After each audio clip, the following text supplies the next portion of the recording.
Today is December 6, 2023. We want to thank Rob Grant and his amazing podcast, I'm Probably Wrong About Everything. We also want to thank Estelle Caswell, who made a Captain Beefheart video essay that's on YouTube. And that's how I learned of our guest today, Susan Rogers. Where are you calling in from, Susan? I'm in Caro, New York, which is north of Woodstock by about 20 miles. How cool is that? The first question is, what is the best thing for a human being? Well, how much time have you got? Yeah, I'm not the person who would be so bold as to answer that. I mean, there's such gorgeous and complicated diversity among us all. One person's ceiling's another one's floor. What works for one would be ineffective on another. That's what makes humans so interesting, is this marvelous diversity that we've got going on. That's good. What's your favorite form of information, how it comes into you? Well, favorite is one word and most effective is another, and they're slightly different. I'm really good at learning by reading. Yeah. And not everyone is. Some people learn by being shown, here's how to do something, or watching someone else do something. They'll pick up on that. But some people are visual learners. I learn by reading. I'm good at that. Did you become a reader because, one, your parents told you to, two, they did it as an example, or three, on your own? I just think it was that natural appetite. That's something that just intrigues the hell out of me, is this notion of children and how they kind of know themselves. And I love the idea of children being attracted to certain things, whether it's sports or art or music or just social lives. That's so interesting to me. But where that comes from, I loved reading with a passion when I was a kid. My brothers loved sports, which I had no interest in. So there's certainly a genetic component, but there's also there's reward and punishment. Engaging with something either works for you or it doesn't. And those early experiences are really influential, shaping the direction of how that goes. So well put. You said that earlier today. I heard you saying how confident children are. And I said to my wife, I says, that's what Shelly Manne played on Zappa's album. And I called him up once as he ended this interview on the radio, and I says, dude, you played with Frank Zappa. What was that like? And he goes, Frank knew what he wanted and he got what he wanted. Now, Frank didn't always get what he wanted, but for Shelly, who's such an amazing jazz drummer, to sense that in a rookie, Shelly's an old, like, wrecking crew kind of studio guy, and he gets hired. Yeah, that other guy, the father and son team who played with Frank, Pete Chrysalie. I says, what was it like playing? That's the only father-son team I think ever played with Frank. I says, what was it like playing for Frank? He said, the guy came into the lumpy gravy session and he looked like the office supply delivery boy, and he had a Les Paul in one hand and a baton in the other. So I see that sense this is a brilliant statement that children know themselves. They know what they are. That is an amazing epiphany you gave me today. I really appreciate that. Well, thanks. Little children are so heavily influenced by what adults, especially their parents, tell them. So Yeah. I think parents need to be kind of careful and not be telling a child who he or she is. Let them tell you. Now, I'm not saying this because my parents were that way. They weren't. They gave us a tremendous amount of freedom to let us sniff out and find the things that we were interested in. And of course, they tried to provide a guiding hand. They were good people, but they let us do our own thing, and I'll be eternally grateful for that. Beautiful. Why do you think humans collect or gather information? Ah, goodness, isn't that marvelous? Because of the way that it feeds us, it shapes us, it contributes to our self-identity. There Yeah. was a headline in a New York Times article some 20 years ago when iPods were popular, and it said, "No me, no my iPod." Well, and what the author was saying is the information that we consume in the form of music is a reflection of who we are. I think you could say that that's true with video games, with the movies you like, with the books you like, the art that you like, the food that you like, all of that. Yeah. Is this need or want to collect information more innate or more invented? Good question. There's a difference that neuroscientists talk about between liking and wanting. So liking is merely a hedonistic response. I like that. It's good. Uh, Yeah. chocolate ice cream. I like it. But wanting is something different, and that engages different areas of the brain. Wanting means, on some level, you need that, and you're going to work. You'll sacrifice. You'll spend money. You'll spend time. You'll forego other pleasures to get that thing that you've determined you want. So I got excited when you asked the question, and I wanted to talk about the difference between wanting and liking, but I'm not sure that that actually answers the question that you asked. Yeah, this is beautiful because, Susan, it's really me and you versus the wording on the question. So I'm always after challenging. Well, that's not quite the verb, or I'd switch this word out, or challenging the wording, because it is, can we really separate what is innate in us and what is invented? Oh goodness, yeah, that's so. That's the thing. Like your ideas were great.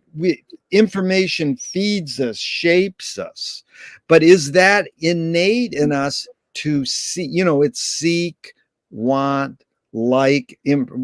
Seek. I usually say seek and gather. You Yeah, know, Still, it's a problem verb there. It's like our tendency to gravitate towards information, is that innate or invented?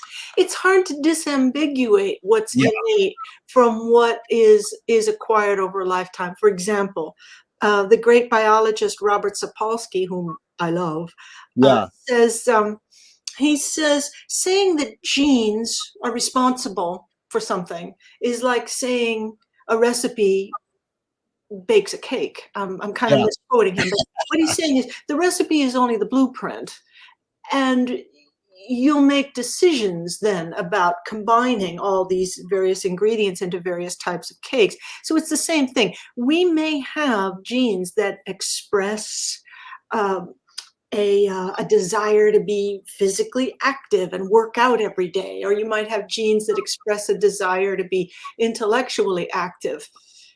But just because you have the gene doesn't mean that you actually will express that gene.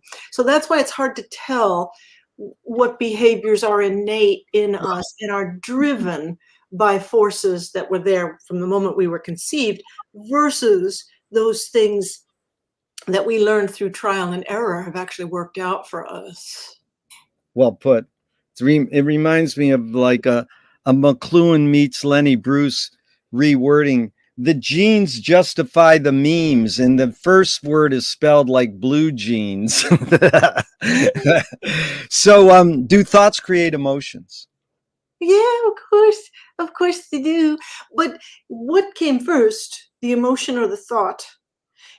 So you can experience a feeling and not have words for it. You don't really know what you're feeling, and then you put it to words, and that can intensify or it can subdue that feeling as well. So they're two hands that are shaking each other. Both are affected. Beautiful. Fill in the blank. I don't know what I think until I.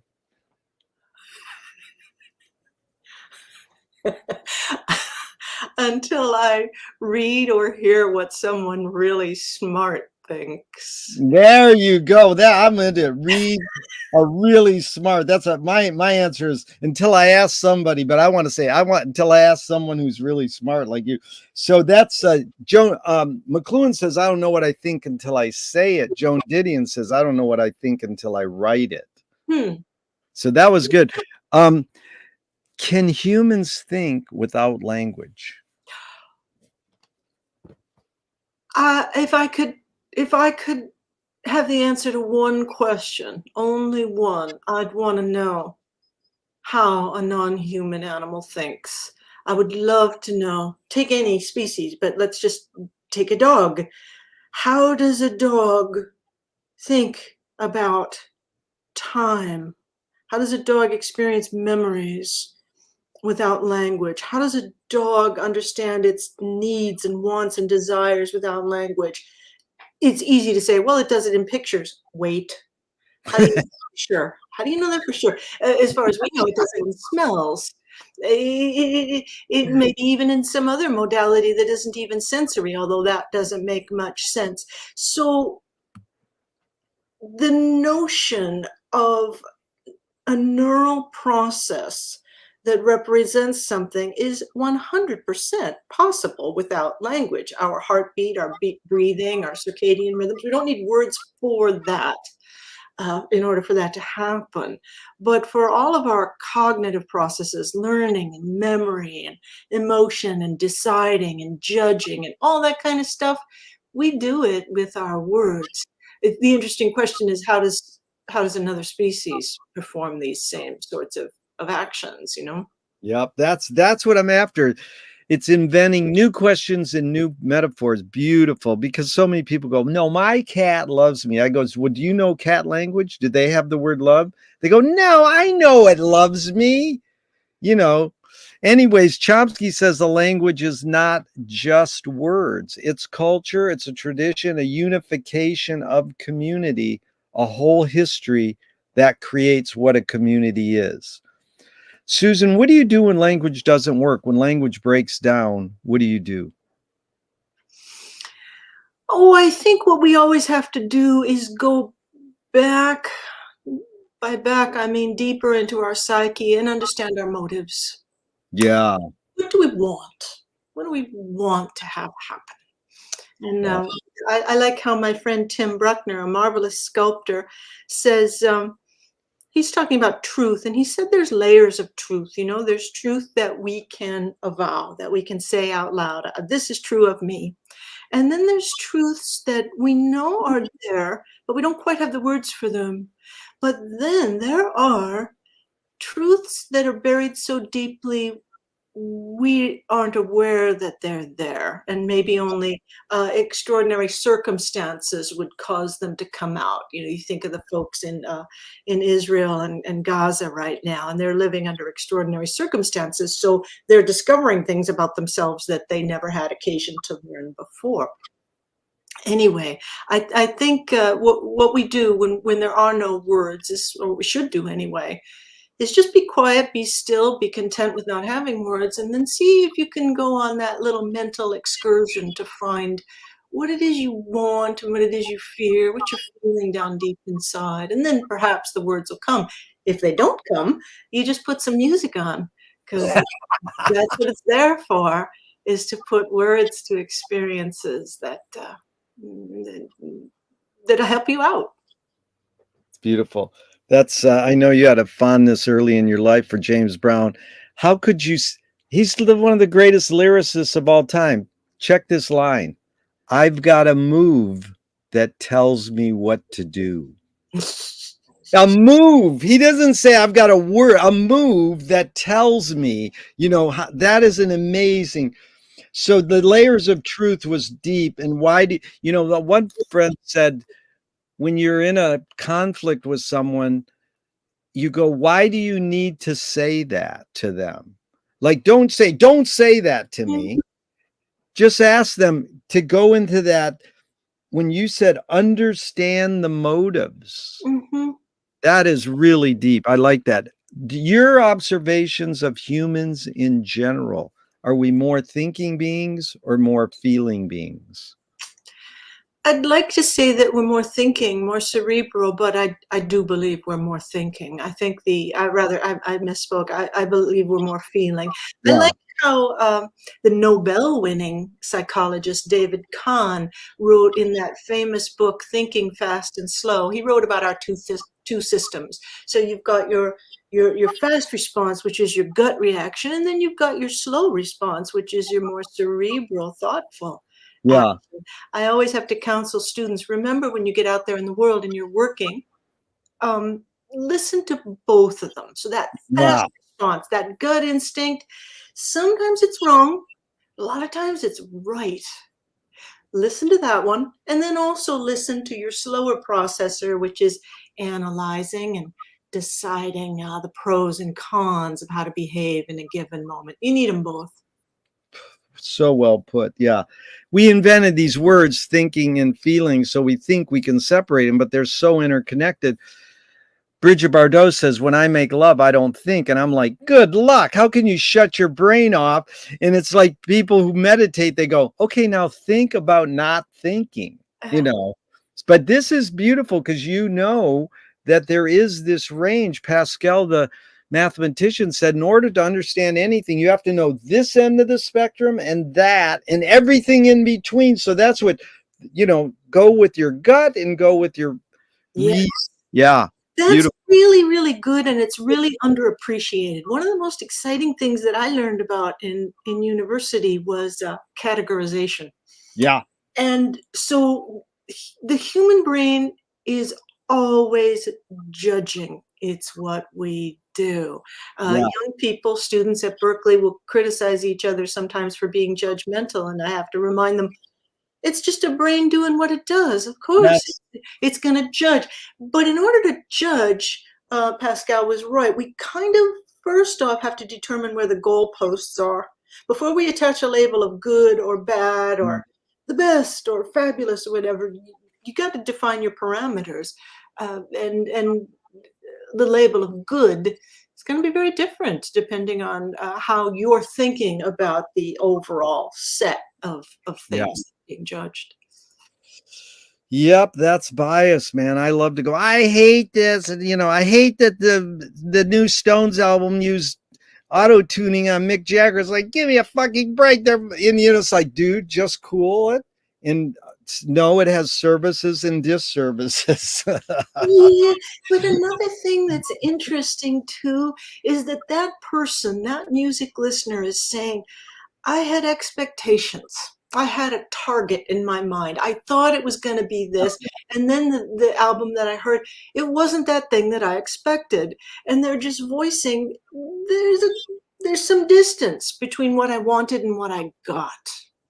Really good. You are an amazing. That's amazing because I learned also from you earlier today on how you would listen, or one of your friends listened and go, what would I have changed when I listened to this music? Your friend, I think as a guitarist, that was such a heavy, that is a heavy concept to think, you're going to stand back and know everything you experience, you can learn from. It doesn't mean you have to have a horrible listening experience, but you can work your way through it and learn from it. Yeah, it's so interesting for me to learn about nearly all my friends are musicians and to learn what they were like as children when they were listening to music. And I asked Craig one time, what kind of a listener were you? This is Craig Yeah. Northey from the band Odds. He works with Stephen Page today. Anyway, I said, what were you like when you were, 9, 10 years old listening to music? And he said, I always thought about what I would change in the record in order to make it a different record. And I was amazed because I've never had that thought in my life. It's amazing. It takes a lot of different musical minds to make a record, and I'm glad I can work with someone like that, approaching music from how I hear it and approaching music from how he hears it. And that's Craig. How do you spell his last name? Northey, North, like the word north, and then EY. What an amazing. He's beautiful, that guy. Yeah. Here's 2 questions from Alan Turing in the 50s. One is thinking a function of the soul. Thinking? Is there a punctuation mark in there? I just scribbled it down on my page, so I don't have the exact source. I got it from Turing. Is thinking a function of the soul? I missed. Oh, I'm sorry. Is thinking.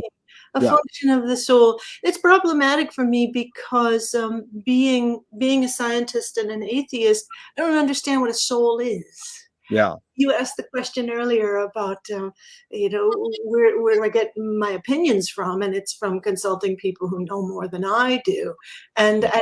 and there's no neuroscientific explanation of what a soul is. So I don't know. I'm sorry to be so pedantic, but thinking a function of the soul, if I knew what a soul was, I could answer, or I'd try to answer, but I don't No, know. no, no worries. That's fine. The second Turing question is, can machines think? Depending on how you define the word think, I think for most of us, I think the answer is yes. Yeah.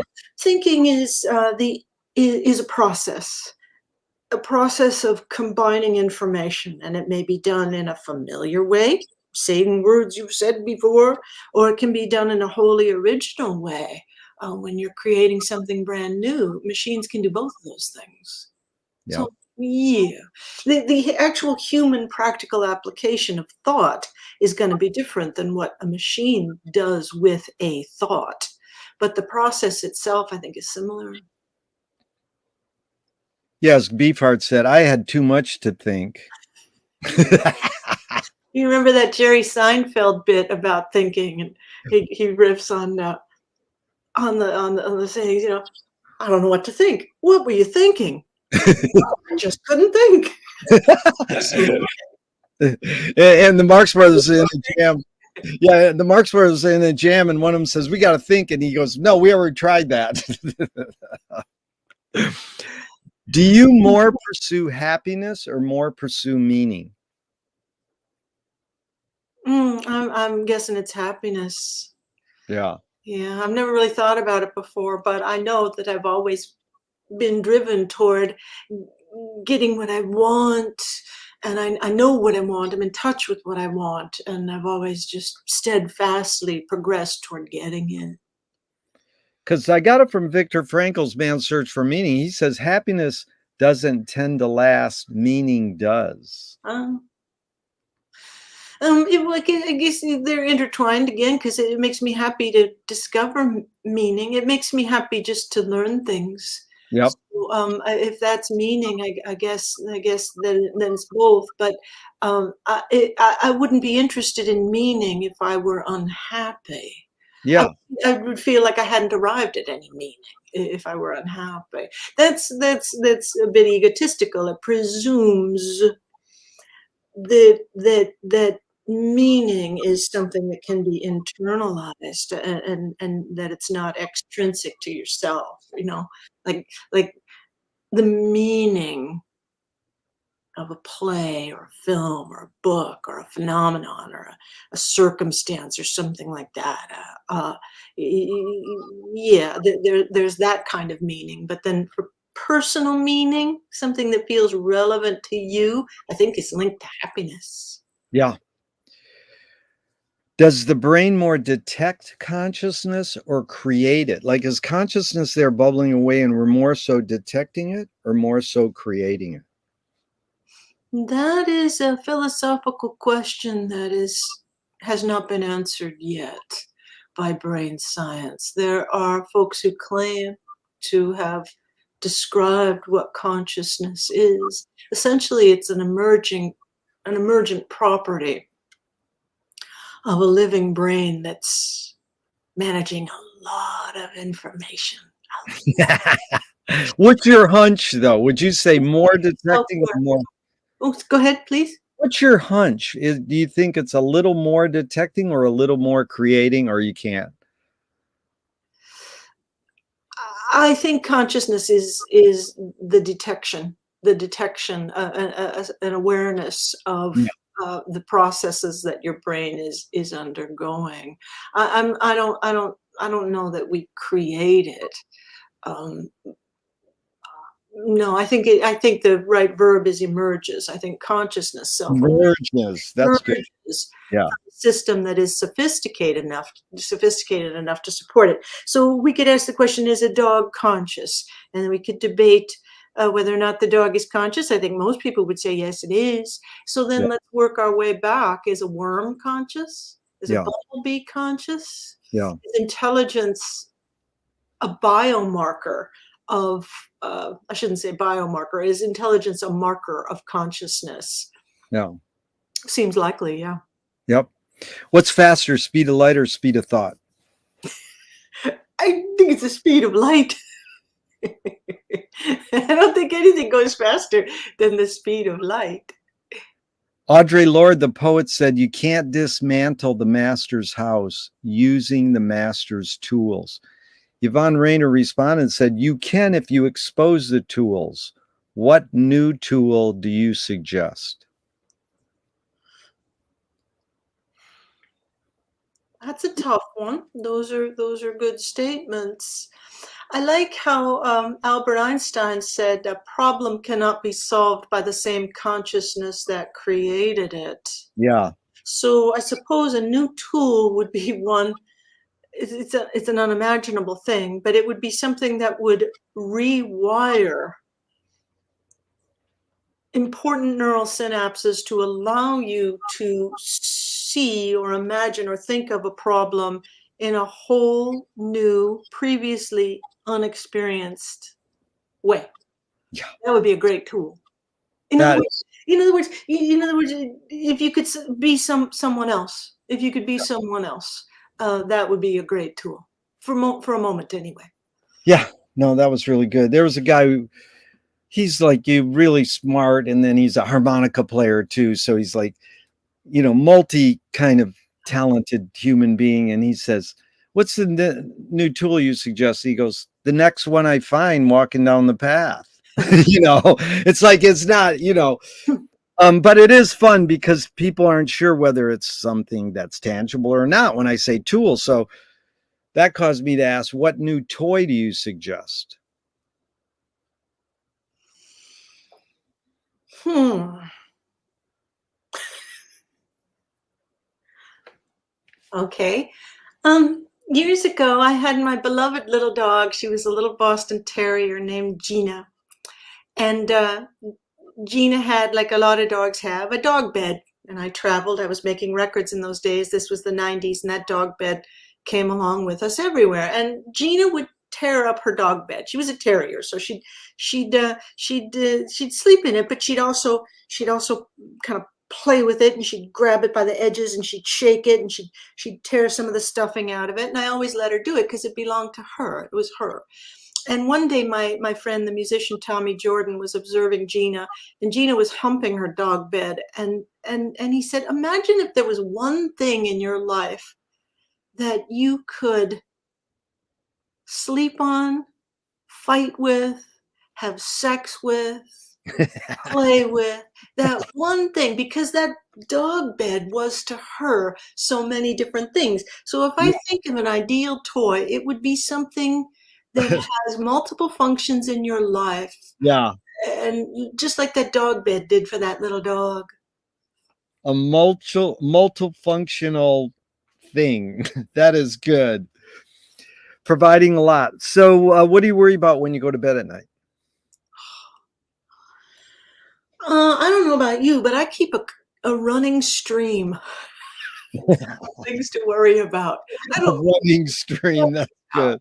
but the running stream of worries, so that I, like all people, can feel in control by anticipating the future. So I think about the things I need to do at work. I think about, I live alone on 8 acres of wooded property here in this house. So there's always a million and one things to do with the house. And I think about upcoming travel and where money is going to come from. And I think about the sorts of things I'd like to have happen in my personal life. And yeah, I think about all that. I keep that little trickle charge going of all those things so that at least I'm aware of them, bearing in mind that new problems are going to pop up that you cannot foresee. So, yeah. Beautiful. I love the Duchamp line. There's no solutions because there's no problems. Like, yeah, good luck. McLuhan learned from Pound, the poet, that artists are the antenna of the race. They're broadcasting and detecting the hidden psychic effects of our inventions So we might be able to learn how to cope with what we don't like about our inventions. So, Susan, I asked you the question Marshall probed his whole career. Why do we ignore the hidden psychic effects of our inventions, even though the artists are broadcasting them to us? Oh, that's good. That's really good. That's a beautiful thought. I like the notion of the artist as an antenna because the artist must have their own personal antenna really well extended in order to pick up on things that those of us who are not artists miss. I Yeah. like how Yuval Harari said that humans invent technology and then technology changes us. Oh, That's yeah. so good. It's so good. So yeah, we do. We've got these creative urges and we make these marvelous things, but the creativity that we expend to make these wonderful new things, everything from a new pizza topping to I don't know, a new song or something like that. We can be good at that, but we can be pretty impaired when it comes to imagining the outcome of this invention down the line. And with good reason. There are too many variables. It's all too complex. Yeah. I'd give human beings a little bit of a break there at not being able to see the future. The future is a big place. We can't see it all from here. So let us do our creating, and we'll solve problems as they get a little closer and emerge out of the fog of the unknown. Beautiful. You're poetic. You're a wordsmith. I love this. And, the guy who said that inventing technology and then technology changes us. That's Churchill said, we shape our buildings, then they shape us. Yeah. And then McLuhan reworded it and said, we shape our tools, then they shape us. So it's very interesting how this process happens where we shape these tools, we invent technology, then how it then changes Hmm. up. Now, some scientists, Robert Sapolsky, Georgi Busaki, who's becoming my new favorite brain scientist, says something similar, that what we're doing with all these inventions is we're externalizing our brains. Yeah, Just as we did with our tools. We needed an extra hand, so we invented I don't yeah, know, needle nose pliers. We needed more strength, we invented a wrench. Uh, Likewise, we need to remember more things, so we invented software and the internet and things like that. And with our increased power and might, our ability to get more work done, to remember more things, to externalize our brains and our bodies, of course, it will change the function of the existing body and the existing brain. yes. How do you spell? Is it George? What's his last? G. Georgi, I think it's probably pronounced, he's Hungarian. Georgy. He's out of NYU. This guy is brilliant. And the last name is Busaki, Buszaki. He wrote a book, it came out in 2019, called The Brain from the Inside Out. It rocked my world with its description of how consciousness works and and brain functions. It's rather technical, but damn, is it good. Sounds beautiful. I need it. Do artists have moral obligation? Now that's a great question, and I'm leaning towards saying yes. I think it's a rather light obligation, but to imagine that they don't permits all sorts of behavior that's bad for us. For example, at Berklee College of Music, we've got a cafeteria, and there's a small stage there. And at night, after classes are over, the students can put on what they call calf shows. You can book the room and you can put on calf shows. And being a cafeteria, there's tables and chairs, so people are sitting there. Anyway, there was a band a few years ago that took the stage and decided to be really, really innovative and really cause a shockwave through Berklee. And during their set, someone on stage had a bucket of blood, and they Yeah. tossed, it was pig's blood or something like that. They got it from a butcher, whatever. They tossed this blood into the crowd. And so we Really? talked about it in class the next day, and we used the opportunity to debate the pros and cons of being outrageous on stage.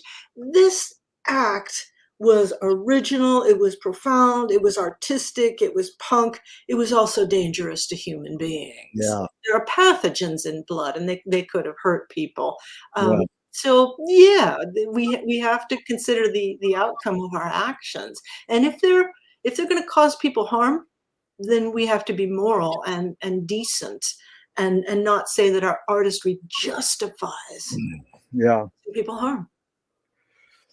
It's a heavy issue. You know, Jello Biafra, great lyricist, Dead Kennedys wrote a song called Kill the Poor.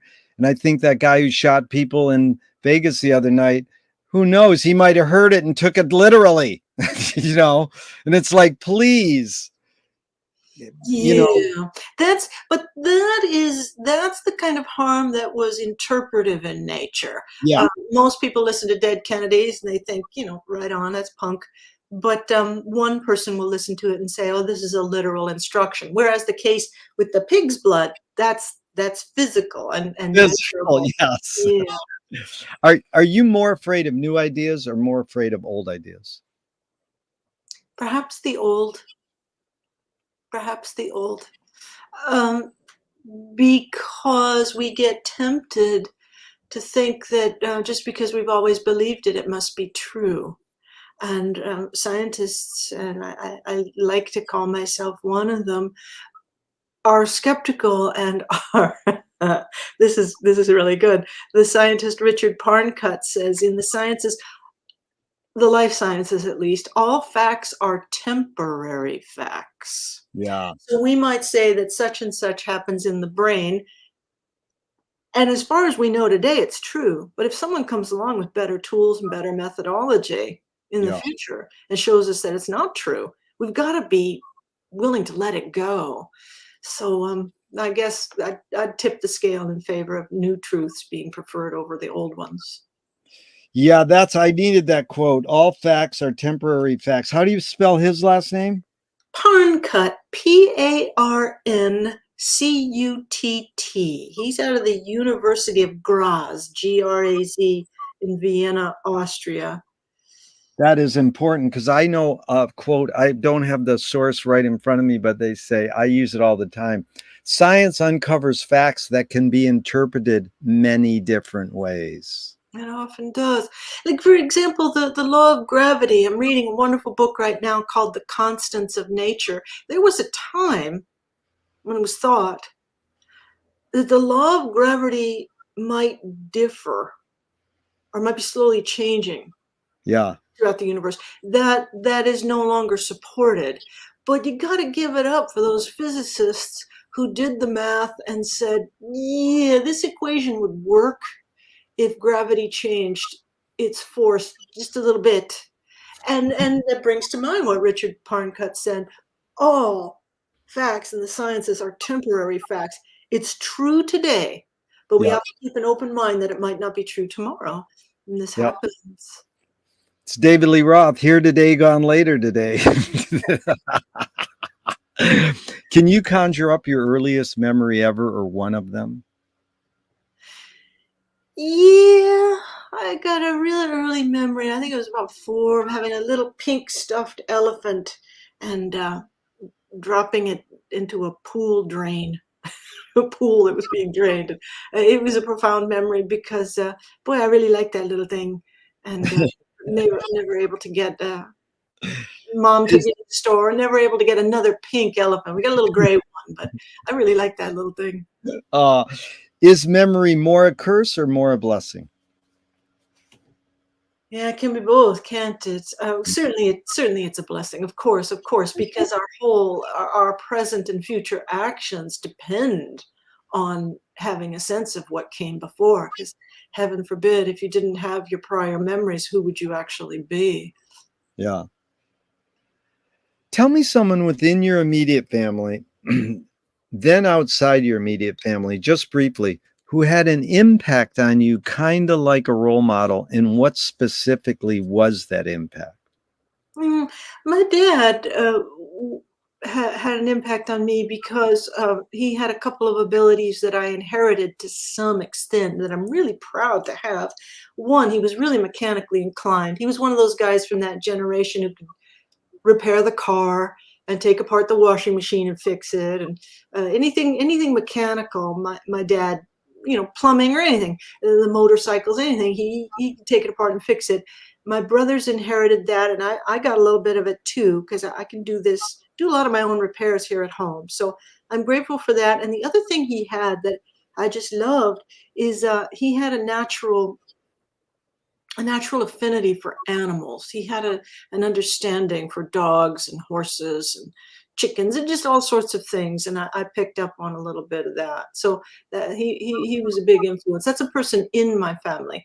Outside of my family, there's too many to count, but the biggest influence on me was, I'll call him my sweetheart because we've been sweethearts for 30 years. Tommy Jordan of the band Geggy Tah. He had an impact on me the very first time we ever spoke on the phone, the very first time we met in person. And he's been the single biggest influence in my life. He's tremendously creative, and he taught me how to be artistic, how to be creative. Yeah. I think didn't Tommy and Greg work with Dweezil, Frank's son? Greg did. When Greg was Right. a kid, yeah, he lived But near Tommy Dweezil. didn't. I see. No, Yeah. yeah. Greg's from Southern California and Tommy's from Northern California, so they didn't meet until they were a little older. Yeah. Were you raised a particular religion? We were Catholic, Irish Catholic. My mother passed away when I was young, and my father was not a regular churchgoer. So after my mother passed away, my brothers and I, we all stopped going to church. Do you pray? No, no. I've been an atheist for a long time now. If God exists, what would you like God to say to you after you die? To me, Yeah. I forgive you for not believing in me. That is a great answer. Thank you. Susan, this is so fun. Thank you. Do evil people exist, or does evil use people as a vehicle? This is something I'm interested in exploring further because I've heard some smart people say that there's no such thing as evil. And I don't know enough about the arguments on both sides to know where I stand. But I'd like to learn a little bit more about that.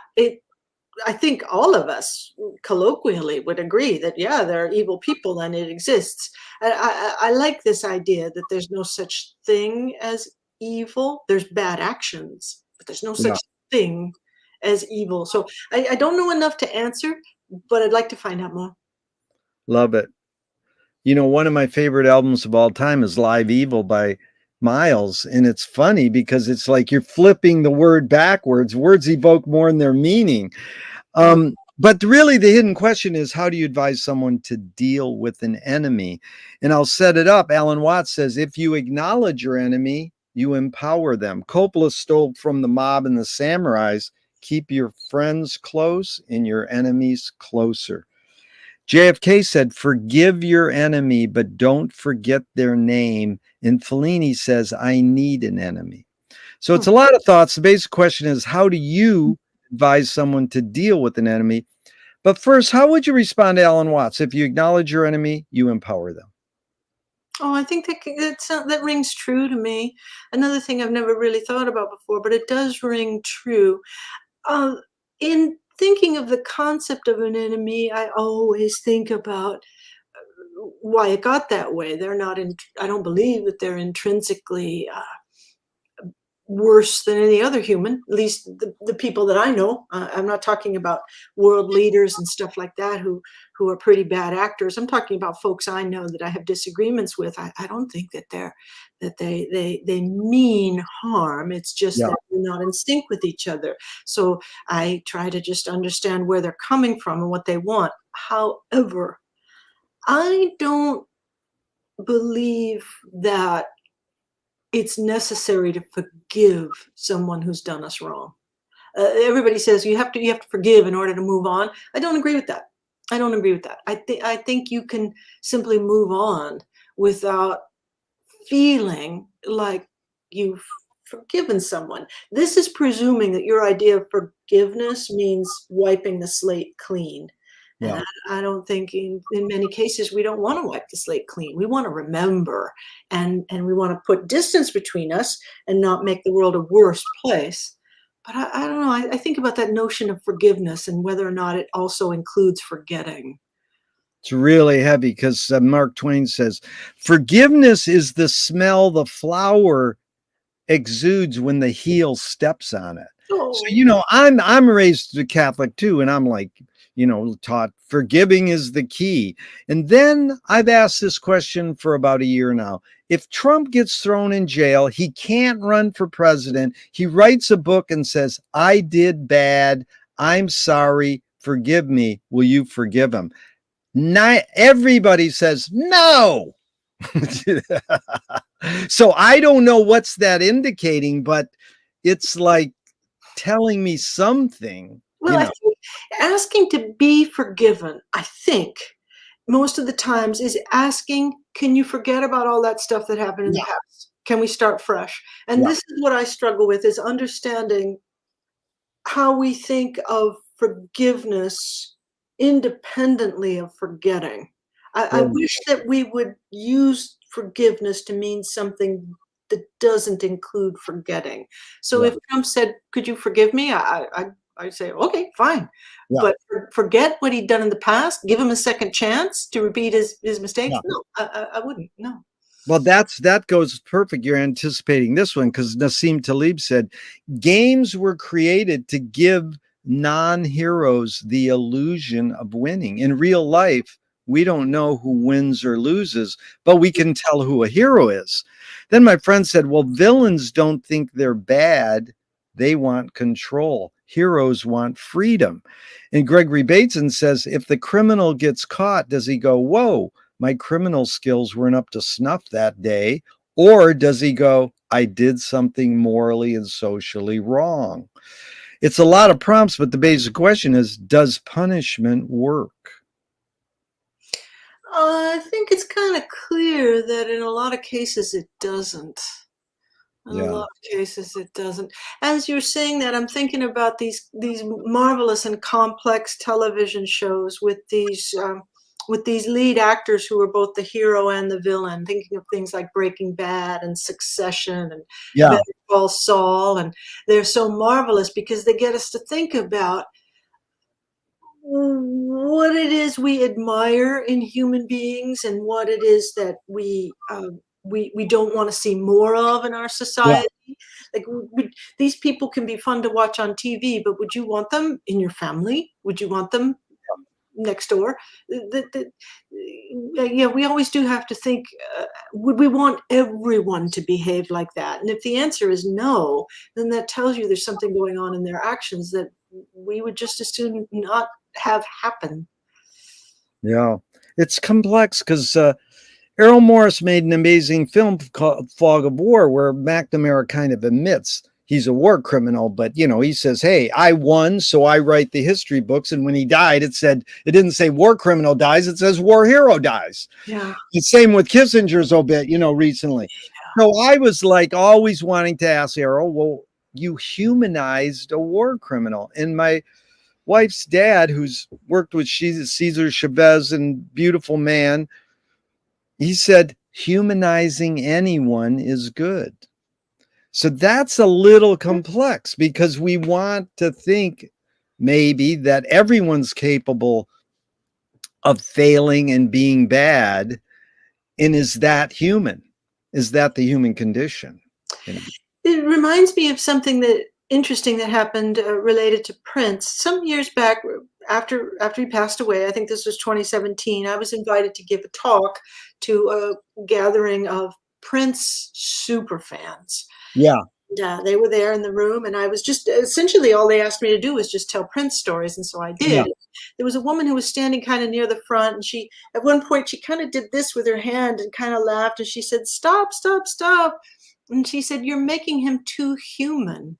Wow. I said, Say more about that. What is it that you mean?" And she kind of shrugged, and she was sort of embarrassed, but she said, I think of him as this superstar, and all these stories you're telling are great, but they're making him human. Too human. Really, it was very touching, it was very moving, and I said, "But tell me, which would you prefer? Yeah, Know that there was this person who was a yeah, superhuman being, or to know that beautiful. this person who achieved all these wonderful things was a human?" Yeah, It's like the rest of us. For me personally, knowing the full man with his flaws and yeah, his misconceptions and things like that, knowing that a human did all this is way more interesting than yeah. thinking someone who was superhuman actually performed these things. Beautiful. How did she answer?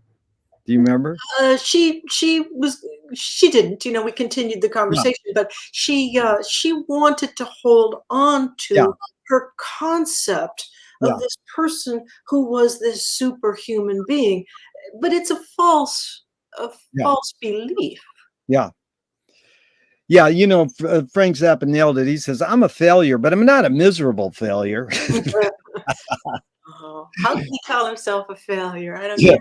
Well, yeah. Anyways, here's James Brown. It's similar, but again, I love that you loved James Brown early on. He said, no, a fan said after James Brown died, she said he was too black to be white.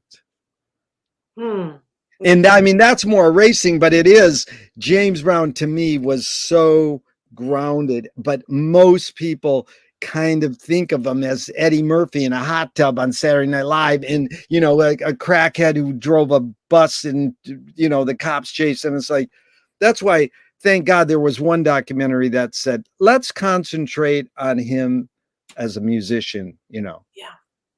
Yeah, those are my favorite music documentaries, like the one called Elvis the Searcher. I don't know if you've seen that one, but incredible. It was on Yeah, HBO and it was a two-part thing, maybe 4 hours total in length, and it focused on Elvis the musician. yeah, It's so great. James Kaplan's biographies of Frank Sinatra do the same thing. yeah, Frank the yeah, musician, it's great. yeah, very good. James Joyce was the first projectionist in Dublin 100 years ago. He basically checked out. He said, "This is stupid. Why should I go inside a building and see a movie of a tree when I can go outside and see a real tree?" Years later, Faulkner said, "Sometimes the best fiction is more true than journalism." Why do we have to recreate things in order to get them? Why do we have to go to a theatrical play of people acting out life? Why don't we just live life? Well, the obvious answer is that we can't live everything. We have a limited set of experiences and a limited set of opportunities. So I like how this was beautiful. There was a writer whose name, boy, I wish I remembered, but he wrote in an article for the Los Angeles Times years ago that when we listen to music, we don the clothing of the person who is singing to Yeah, us. So when I listen to Public Enemy, when I listen to Lana Del Rey, when I listen to any of the musicians that I like, James Brown included, I get to experience a sliver of what their lives are like yeah, that I relate to, but that I will never actually in real life experience. That's the beauty of art. That's I yeah, think why it exists is to let us try on other lives that we might otherwise never experience. yeah. So beautiful. These are two quotes on art that I'm still struggling with, but I'd love to air them and let you react. This is Mike Kelly, the artist. He was in a band called Destroy All Monsters also. Art is making your problems other people's problems.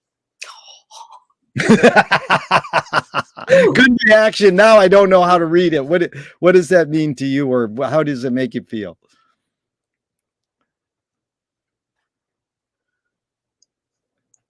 Yeah.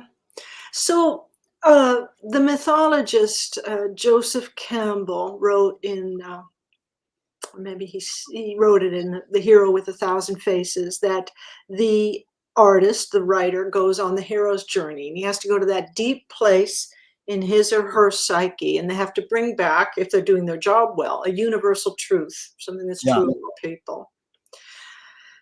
So these folks who take that journey frequently and go down deep are bringing back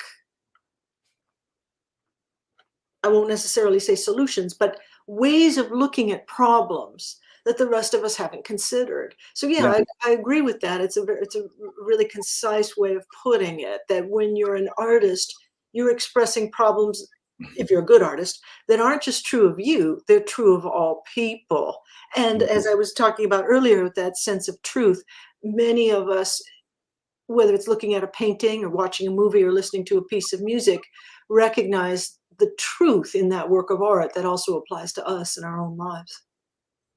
Beautiful, Susan. Here's Fanny Howe, a poet. The point of art is to show people that life is worth living by showing that it isn't. Gosh, I don't know. I don't know how to think about that. I could never agree to the statement that life isn't worth living. So Yeah, my mind just stops at that part of the quote because I don't see any truth in it. yeah. I agree. I've just been perplexed by that statement. So, walk us through your tipping points where your dad is raising you, and are you at some point going, I'm going to be a scientist, I'm going to be an engineer, I'm going to be an author and an educator? Sort of walk us through where your tipping points are for your various callings. That's a great question. When I was really young, I knew that I loved music, and I also knew that I had zero interest in writing or performing it. I loved music from the receiver's perspective, listening to music. So I definitely had a strong, strong inner voice that was saying that I would enjoy a life that was spent being on input for music. I guess I was born to be a record maker because I love the I love listening and how listening to music can help shape the art form that the artists are making. In my lower middle class background, there was no hope of college. So anything my brothers and I were going to do, we'd have to do on our own, which we did. Um, so I never thought that I could be a scientist or an author or anything like that. It never ever would have crossed my mind. It's not in my family tree. I wouldn't have believed it. I wouldn't have believed it possible. But after I became an engineer, actually became the thing that I fantasized about being, I began to see that with persistence, with opportunity, it's maybe possible to be something more than you ever thought possible. Earlier, I mentioned Tommy Jordan and how he taught me how to be creative, just taught by example, showed me the creativity that might have been latent in me that I wasn't aware I had. So encouraged me to express myself and to reach a little bit higher. It was in my mid 30s, trying so hard to understand what on earth could possibly be going on in my little dog's brain. Possibly be going on. It was so strong. That's when I began thinking, I think I would like the work of a scientist. And that voice just got louder and louder. I'll tell you what the catalyst was. So, me and the little dog, you know, living alone at home in Los Angeles, and she had a variety of toys, and each toy had a name. And one of her toys was a little squeak toy that we called Football Guy because it was a guy throwing a football, a squeak toy. Anyway, she had a dozen or so toys. But we came home from the studio after a long 12-hour day, and this point is important. We came up the back, in the back door, it's midnight, went straight upstairs to go to bed. And I'm taking off my shoes, I'm getting undressed, and the little dog is sitting on the bed. And I said, Gina, you know what I haven't seen in a long time? Football Guy. Where's Football Guy? And I looked over at her, and her little forehead was in the shape of an M, like she was thinking. And I remember thinking to myself, that's funny. It looks like she's thinking. She heard the words Football Guy. And she had the little wrinkled forehead. She jumped down off the bed, ran downstairs, and the important part is I heard her little feet go to the front part of the house. She came back upstairs with Football Guy. What that meant was we had come into the back. She hadn't seen Football Guy. The house was dark, we'd been gone all day. So she hadn't seen it for at least 12 hours. When I said the words football guy,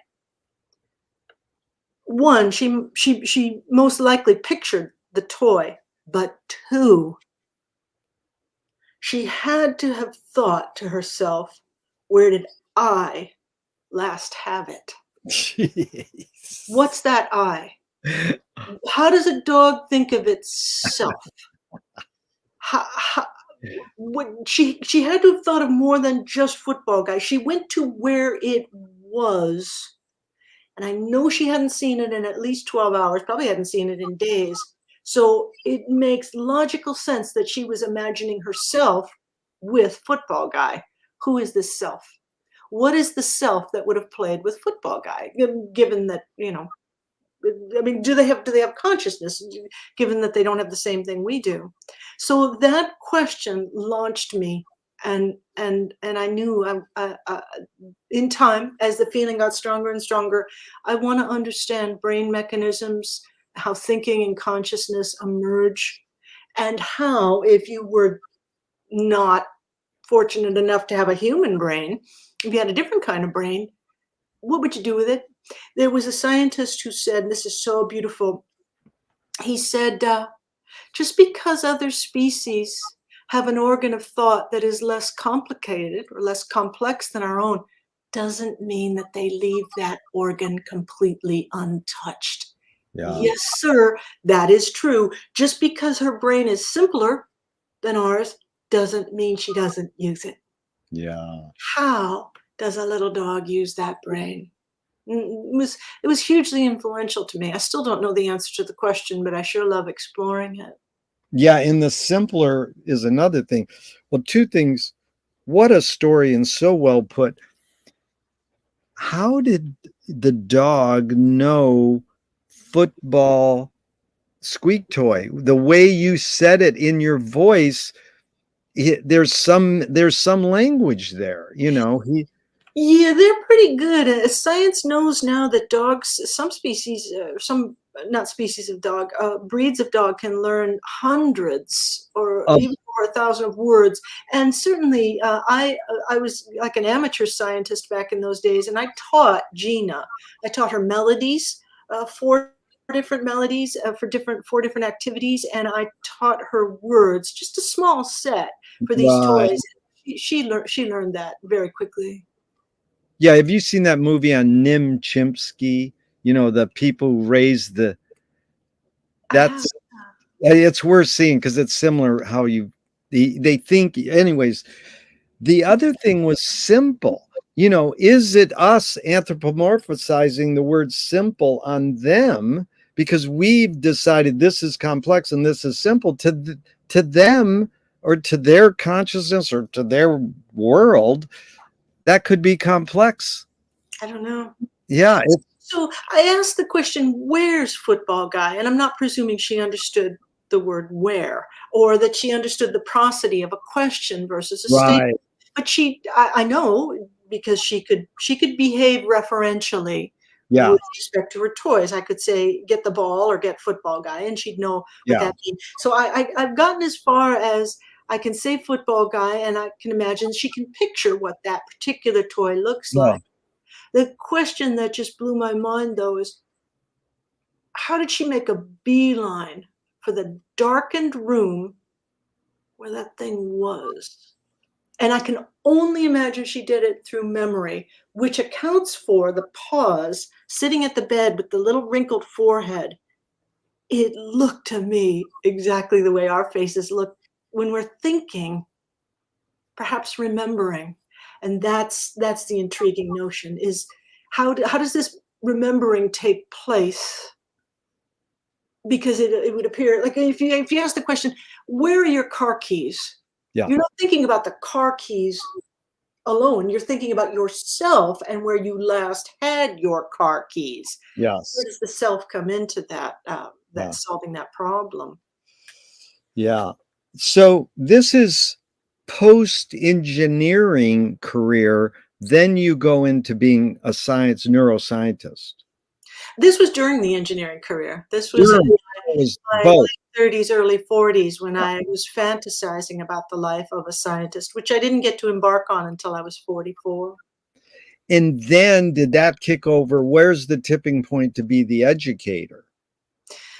That came about just kind of out of necessity. So I did 8 straight years of college, undergrad for 4 years of grad school at McGill in Montreal, and then I was offered a position at Berklee College of Music. The way it was put to me, the person who invited me to join Berklee is he said, you know, you can teach your actual PhD by teaching psychoacoustics and music cognition, and then you can teach your virtual PhD in record making, record production and engineering. So I said, okay, I'll do it. It was the only kind of, Berkeley was really the only place where I could teach two disciplines and two different kinds of knowledge bases. So I made the decision. Now, as they say of most scientists, they don't really want to be teachers. They want to be researchers, but teaching is the price they have to pay in order to get the opportunity to do research, unless you're at an institute or something like that. For me, getting my PhD at 52, yeah, I'm not going to have a long science career. So teaching made the most sense. And you love it. Yeah, I love the kids. I love Berkeley's a great place, and Yeah. and these young people who look at you with those faces, you know, they're thinking, I want to be in the places where you've been. Yeah. So tell me what it was like and how you got to those places. Yeah. They're pretty adorable. Beautiful. So, a screenwriting teacher told me great art is when you can clearly see the intention of the maker. Kubrick says the opposite. Great art is when you can clearly not see the intention of the maker. What role does intention play in your creative process as an educator? Oh, I think intentionality for me is the heart of the message. I think, especially in music, what we're demonstrating with our musical gestures is our intention to share words or feelings or to share our urges, our motives, our drives, our desires. Intentionality to me is weighted very heavily, at least in musical work. I want to hear what that artist is trying to do. I love the artists best who are very human in their musical gestures. I love Frank Zappa. I love James Yeah. Brown. I love that I feel what I think they were feeling when Yeah. they were making those gestures. I don't know. I haven't thought about it, whether I want to pick up on the intentionality behind someone who works in other art forms. I suppose in visual art, I do. I want to get the sense of what you were going for, but Yeah. I can understand how other consumers might not enjoy that. Yeah. Duchamp said there's no art without an audience. How much are you thinking of your reader when you're writing your book? Say. Constantly, Yeah. constantly, constantly. I thought of it very much as my trying to explain something that I love very much to people like I was when I started, non-musicians who love music like crazy but don't actually make it, and love it, but they haven't been brought into the conversation. When conversations happen on what music is, it goes from musicians and composers and folks like that. It goes around the circle. It was managers, maybe A&R people, DJs, music scholars, but how often do we hand the microphone to the listener, the person who loves it? I like what Duchamp said about there's no art without an audience. Yeah, the audience is the other half of Yeah. the artistic act, and they deserve to have their voices heard when it comes to describing what music is. Beautiful. It's like I was seeing George Clinton in Parliament Funkadelic so many times in my life, and he's got 40 people up on stage singing, and he holds the microphone to the audience, and we sing every song, every lyric. Oh, I'm You know what so I mean? jealous. It is so amazing. And he's still doing it. It's like, well, we got 40 people up there. How do you pay all these people? But you guys are going to sing every song. Oh, I'm so jealous. I wish I had seen George Clinton and Funkadelic. But here's McLuhan again saying everything we invent extends some humanness. You touched on this earlier. And knife and fork extends our teeth. The shutter in a camera, a projector extends our eyelid. Even maybe non-tangible like religion or philosophy might be an extension of consciousness. What does the studio, as an engineer, what does the studio, the mixing board, extend for you? What Mhm. what humanness? It kind of lets me be a player. So I don't mean a player the way they mean it colloquially. I mean a player of music. Yeah, I loved working with analog because I loved having hands-on faders and I love pushing sound around yeah, the way a painter pushes oil around on canvas. I love that. I love sculpting using EQ and dynamics and level changes and spatial changes, adding reverb or not, adding delays, pushing sound around to yeah. get this composite picture to to be an object that can, if we've done our jobs right, get us to think about something other than the sound. I love doing that.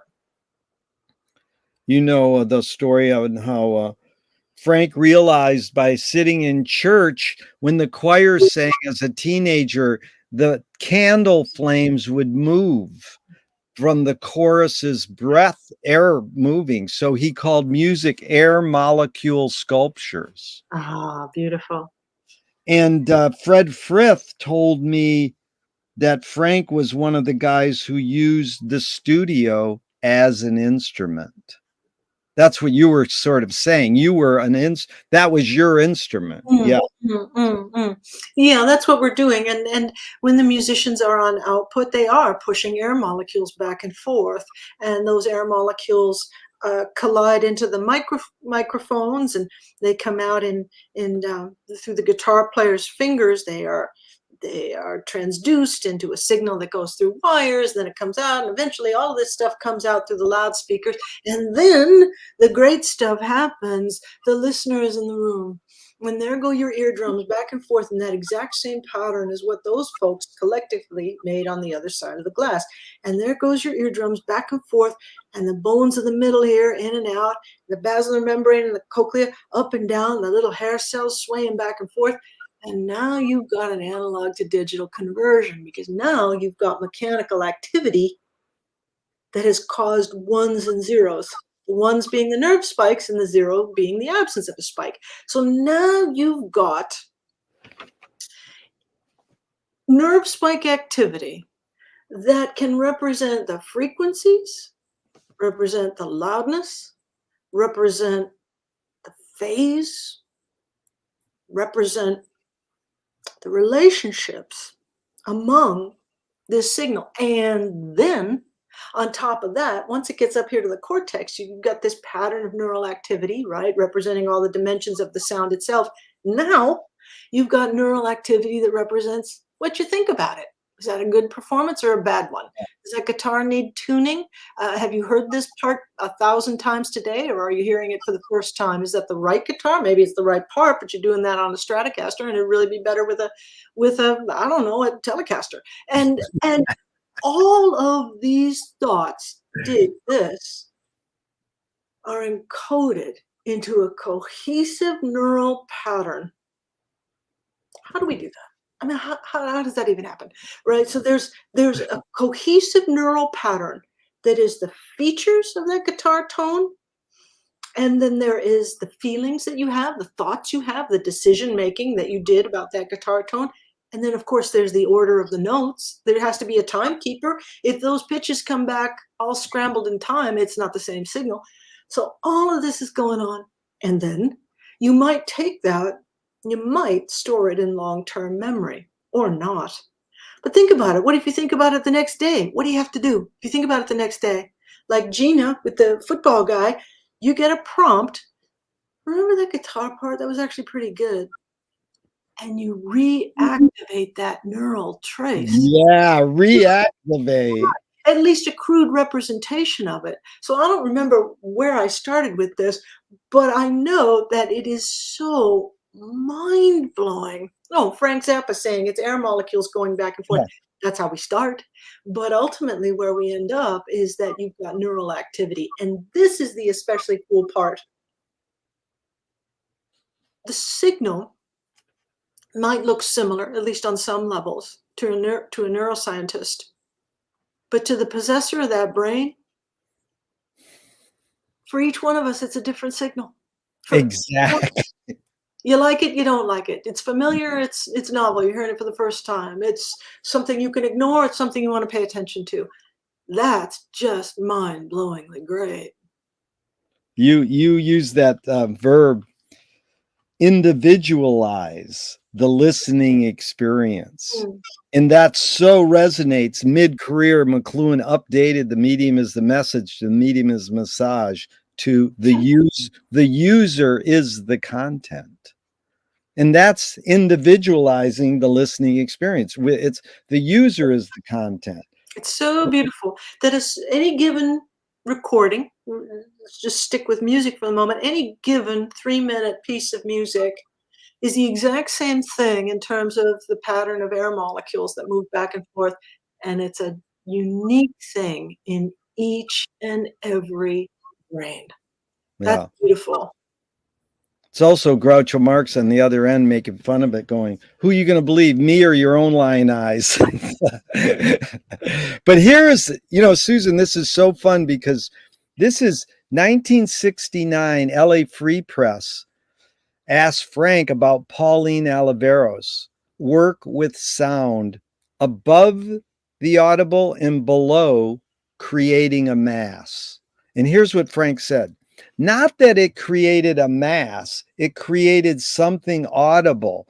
It produced a sum indifference tone, which happened to be located within the audible frequency range.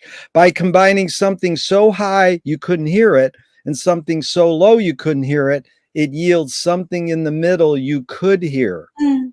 Now, whether or not you like what you hear in the middle is another question. The concept is brilliant. Yeah, right, right. So any comment on that some indifference tone? Oh, it's so beautiful of Frank that he would just be immediately aware of that. Sometimes people ask, um, sometimes they insist that we can actually hear frequencies higher than 20 kilohertz, and I'm mechanically inclined, and I would reply to that. Well, no, we can't. A car can only go so fast, and it would be like saying that it's possible for a car to go 300 miles an hour. Physically, no, it's not.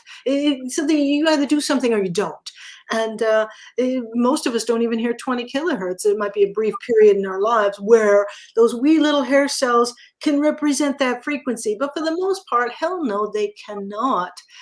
So yeah, there's a lot of talk out there about the influence of binaural beats and things like that, or maybe certainly there's talk about whether or not we should tune our music from 440 hertz down to 432 hertz to represent A. And some people insist that we'd have peace in our time if we did that. But let's consider that the whole universe is vibrating, and that frequencies aren't necessarily special. We Yeah. human beings, as receptors, we're able to pick up some of them, but only a narrow range, just like we can only pick up a narrow range of colors. So our impression of what's going on with sound or color or taste and touch and anything like that is based on our sensory systems, which are profoundly limited. Wow, that's so heavy. What's the function of music? It's pretty damn functional. It's got a lot. It's got a lot of different functions. Yeah, We know that it alleviates boredom. That's a yeah, mundane one. We know that it synchronizes isn't the right word. It entrains our body. It aligns us with its own rhythm so that we can move in lockstep with us. It changes our mood. It matches our mood. It provides a context, a setting for something that we want to do or say. It's so functional that it's been called the most functional of all the art forms. That's its job, is to, you look at your own music library, whether that's vinyl on the shelf or it's your, your playlist or your Spotify or just whatever. At any given moment, when your finger reaches out and says, this song, this is what I want to hear right now, not any of these others, I want this song. Something in your brain has been craving something. We were talking earlier about wanting. Something in your brain says, you know what I need right now? I need those lyrics, or I need that groove, or I need that performance, or I need that sound. And your finger says, radio, and there it goes to find that song that's going to perform that function for you. Those functions change all the time, throughout the day, throughout the course of our lives, always changing. Beautiful. That's Walter Patter's great quote. All art aspires to the condition of music. I always say that's like painting, literature, poetry, all wishes it could be as cool as music.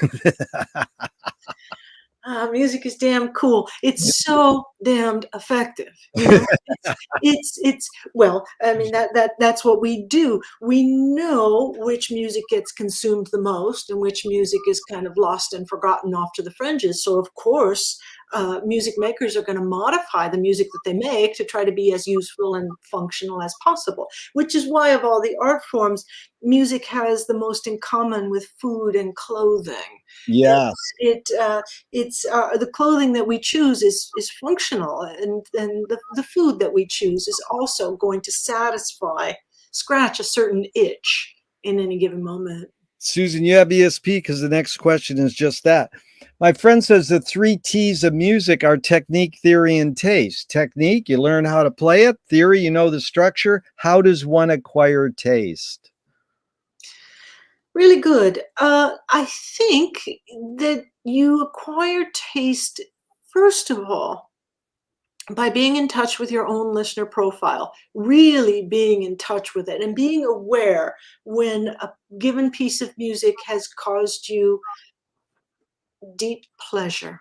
The next thing you need to do after realizing you've experienced that pleasure is to go further and ask yourself, what is it about this record that caused me to love it so much? I spent my childhood doing that, and I owe my career to that capacity of just knowing, that's what I'm talking about. That's the groove that feels best to me. That's the guitar tone, or that's the performance style that feels best to me. Now, you develop your taste and in that way, I think, and you've got your own personally curated listener profile that you know really well. This is my idea of good music. Now, I want to ask you, do you know the podcast Andrew Hickey's The History of Rock Music in 500 Songs? I don't, but I'll definitely look it up. It is great. It is great. The History of Rock Music in 500 Songs. This fellow, Andrew Hickey, is a scholar, and it sounds from his voice like he's an older fellow. I don't know much about him, but he really knows his stuff. So when he's talking about the Velvet Underground, when he's talking about the Monkees, when he's talking about Otis Redding or anybody, he knows the history and he can set the context for these works of art. Anyway, I was listening to him recently, and he was talking about the difference between Woodstock as we know it and the Summer of Soul Woodstock, the Black Woodstock. Yeah. Had the documentary film made about it. And he said something that just made me want to leap out of my seat because it felt so true and so right. He said one thing about the Black Woodstock: they were better players. They were better players because they played the Chitlin circuit, where the audiences were tough, tough, tough, tough, tough. They got together and played live more frequently than Big Brother and the Holding Company or bands like that didn't have such tough audiences. As soon as he said that, it put the last puzzle piece into this image I have of why I liked what I liked. On some naive, uninformed level, I must have liked the soul music I loved Yeah. because unconsciously I recognized it's better played. Black people play funk better than white people. It sounds racist, and George says with the Peppers, "Oh, funk has no color." And I was there with the bass player from Fishbone in front of 40 white kids who were Fishbone was their band, and he's black. And I says, "Yeah, I think black people play funk better than white people." And he goes, he has to be cool what he says. And the guy from the audience raises his hands and says, "I have an issue with the host. I think white people can play funk as good as black people." I goes, "Well, who?" And he goes, "Steve Cropper." And I goes, "Oh yeah, Steve Cropper is great." And later I said to myself, "I'm sorry, Steve Cropper is not Sly Stone, James Brown, and P-Funk." But it is all stupid in the long run because I don't want to sound racist. But what's his name? The bass player for Fishbone eventually says, "Well, John McKnight. John no." McKnight played with Fishbone quite a bit. Yeah. Anyways, it's he says, it's funny documentary I was showing on him. It's a good documentary on Fishbone because it's basically Gwen Stefani and Flea both say, "Hey, Fishbone's way better than us, but we're white." They literally lay it out in the film. And he says, "Yeah, they wanted to rename Fishbone Runaway Slaves." And I was like, "Oh, so I mean, sorry to go off on that tangent, but I know what you're saying. Summer of Soul, I studied that film deeply, and they actually do a lower third credit on Sonny Chirac as a sideman. A lot of the sideman they don't credit. And we don't know I don't think it's James Jamerson playing bass with Stevie, but come on, Stevie's playing like he's a young teenager in that film. It's an amazing film. It's an amazing thing you just said, because it's not something that I like to purport, but it helps me, what Andrew Hickey said, just sort of reinforce my beliefs. I'm not saying my beliefs and biases are correct. I'm just saying that's how I feel, Yeah, although I really believed Andrew Hickey 100%, but I wouldn't draw such a I wouldn't draw the distinction along racial lines necessarily because of the Swampers, Muscle Shoals. No, that's that. Because of Steve Cropper and Duck Dunn, because Sly Stone had white musicians in his band, because you're absolutely correct. It's not so much the race, but it's how you listen and how you perform and where you feel those gestures. So to me, to my listening brain, my favorite drummer who ever lived is the great Al Jackson Jr. Yeah. Al Jackson with Booker T and the MGs, with Stax and all that. Now, one of the reasons why I love Al so much is Al, unlike any other drummer, has a way of putting that snare drum down consistently a millisecond or two later than where I think it's going to arrive. And it's so consistent. And to me, I think what's happening is, from a neuroscience perspective, I got that dopamine going on with the anticipation of here comes the snare drum, and he makes me wait just another millisecond or two so that when it does arrive, it feels even better. And I often feel like when I hear Al play, or even when I listen to the radio and I hear a record, you can kind of tell when it's Al there on drums. He's got a unique style. So it didn't matter that he was black, but he could have been white. He could have been anything. No, you're right. Those gestures are soulful and so damn good. Whereas other musicians will put those gestures elsewhere, and it's just simply not as appealing. So I didn't choose to like soul and funk music. There was no conscious choice. It was merely just a recognition that this style of music felt better than this other style. Later on, I heard Andrew Hickey explain, well, here's one good reason why it might have felt better. They were better players. But I got to admit, Susan, you really nailed it, because I don't want to hold to that. It sounds racist. When I saw the Muscle Shoals doc, and I saw my queen of soul, Aretha, backed by white hillbillies in the best some of her best stuff. I said, Jerry, you're wrong, because my name of my band is Black Shoe Polish. Mhm. So then, and you're absolutely right about Sly's drummer. In the Fishbone, bass player is Norwood. But here's the follow up question to this taste thing that you articulated so well, from going to food to being in touch. How does one acquire taste? This is McLuhan. He's basically two thoughts. Song is slowed down speech. The reason cultures have different musical taste is ultimately connected to language difference. I'm curious your reaction to that. Yeah, that is true. So we, from a very early age, we learn how to use our voices to transmit what we're feeling to others. To let others know, here's what's going on with me. We also learn to interpret what people want from us based on how they use their voices. So you learn when your caregivers are warning you, don't ever do that again, reprimanding you, when they're trying to amp you up, when they're trying to calm you down. You learn those gestures, and those have cultural components. They're different in different cultures. So the way we use our voices to express our emotions is then mimicked in the way that composers use melody and harmony to transmit, here's what I want you to feel from this piece of music.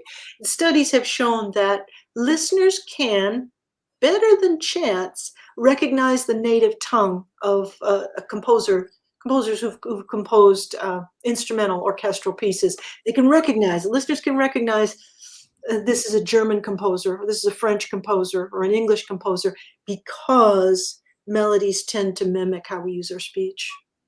Wow. Yeah, I got obsessed with the tuba throat singers because, Richard Feynman brought them to LA, and they were in the Rose Bowl parade and on Johnny Carson and jamming with Frank in his studio. And Oh, we would go see them, and there was transcendental to see these people and hear their voices, the tuba throat singers. And then we realized, we read, they're singing the horses, their boots in the snow. But to us, it was like way deep. It didn't matter. And I mean, you brought up a couple um, artists who it doesn't matter. You don't know what the words are actually saying. This is yes. C.S. Eliot completely. Poetry can communicate before it's understood.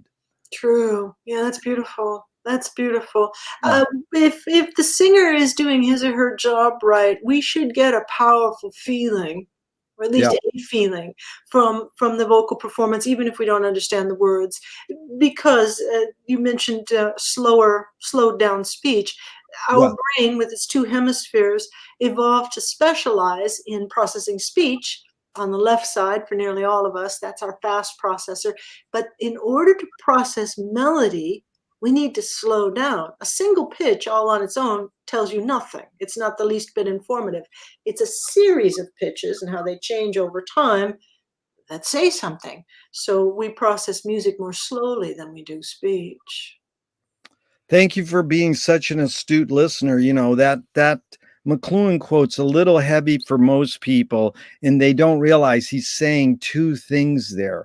And people don't want to think that song is slowed down speech, but you put it into context very good. Thank you. Now, Susan, I asked for 90 minutes, and it's 90 minutes. One, I would love to do a part two sometime in June or July if we could schedule that, because we only got to barely a third of the questions. Oh, And two, can you go a little longer now, or do you want to just close it out now? it's almost 7 o'clock here, and I can go a few minutes longer. Yeah, but I'd like to wrap it up for the night. I've got 3 classes tomorrow to teach. Right. So just a couple more. What is more fundamental, language or music? Ah, now that's a good one. So, music cognition researchers and evolutionary psychologists are still debating what came first, music or language. There's some good evidence, and this actually goes back to Charles Darwin, that music might have come first. Yeah. because other species use pitch changes to convey not only what they're feeling, but also information. There are studies with those vervet monkeys and others that show pitch changes can be referential. If you hear my pitch go up, the predator's coming from the ground. If you hear my pitch go down, the predator's coming from up above, that kind of thing. It is thought that we kind of co-evolved this musy language, but that pitch changes came first and words came second. I never like to disagree with Charles Darwin, so whatever he said, I'm going with Chuck D. Chuck D, you Yeah. are so smart. I love that because two more and we're out of here. This is good. Tell me an instrumental that makes you laugh.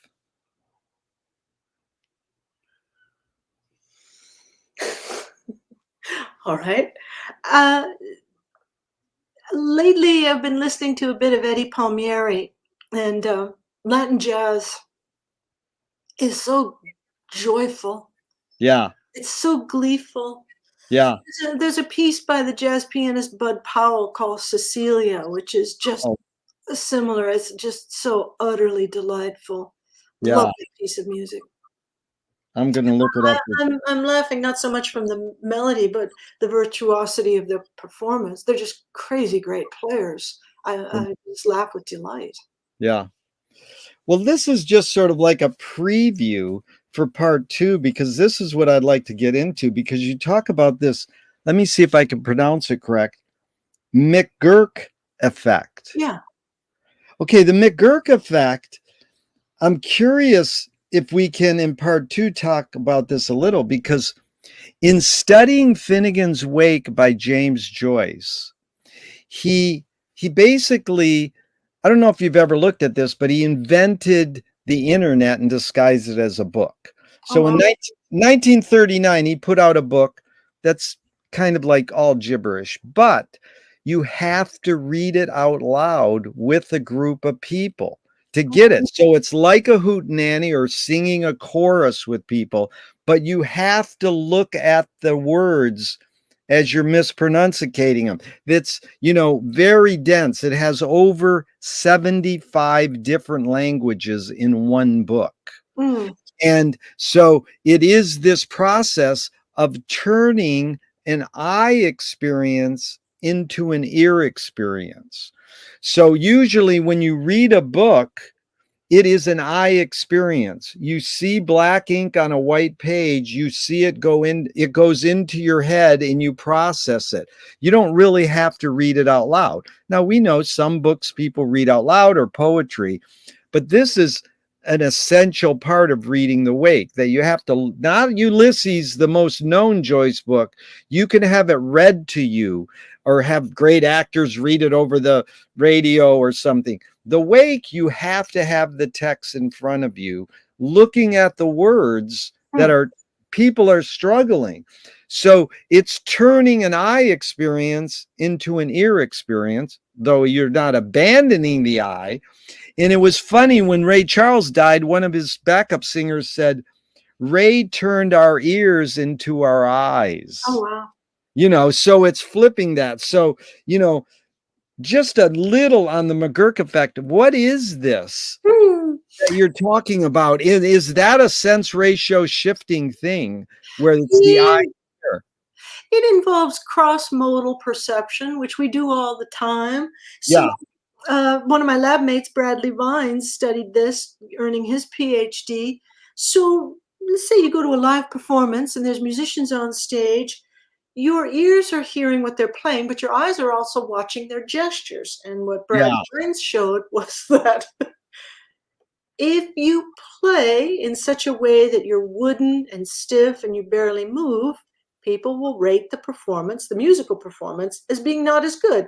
And it's also possible to over emote with your performance yeah, gestures and overshoot the mark, and you look like a clown up there. So, yeah, what we need to have to really appreciate the performance is to have the sound and what we're seeing, the visual image, match. That's going to happen in regions of the brain, the medial geniculate nucleus is sitting there. It's in the middle, medial, right next door to the lateral geniculate nucleus that's on the side in the thalamus. And the lateral is handling what we see, and the medial is handling what we hear. And that region of the brain is down in the subcortical layer, right? So the primitive lizard brain. When you're watching and listening to something, these two sections of this nucleus check in with each other. Am I hearing what I'm supposed to be hearing? Am I Yeah. seeing what I'm supposed to be hearing? And am I hearing what I'm supposed to be seeing? So they check in with one another. If there's a mismatch, the two little things are like, I don't know. And they kind of pool their resources and they say, well, it's got to be something in the middle. Now, what the brain is doing, this is its job, is to tell you what's happening in the world. That's Yeah. its main job, is to check in with all the sensory modalities and arrive at a percept to tell you, here's what's going on. But sometimes it gets it wrong. Yeah. That is the art of magic. And this is why scientists go bug nutty for magic performances, because magic deceives us. We're not really seeing what we think we're seeing. You know, you take your finger and you touch it to the end of your nose. It feels simultaneous. You feel it on your finger and you feel it on your nose, but it's not simultaneous. The path from the tip of your nose to your brain, to your motor cortex, is much shorter than the one that has to go up your finger and up your arm and up your spinal cord and arrive here at the motor cortex. So the one from your nose waits. It waits because it'd freak you out if you recognized a difference. That's our brain checking in with the other parts, synchronizing neural activity so that a single percept can emerge and not freak you out. So the McGurk effect is the brain recognizing there's something weird happening here. I'm not seeing what I think. I'm not seeing what I'm hearing. And it says, no, no, no, no, no. I'm not going to pick one of these two. I'm going to give you kind of a hybrid. This is in the McLuhan world, we say tactility isn't your hand touching your other hand. Tactility is the gap between the resonating interval. So some of what you were describing felt like it was that the gap or that resonating interval. And this is Tom Waits for no one. You know, Tom Waits has the great line I want to talk about with you next time is the best music doesn't want to be recorded.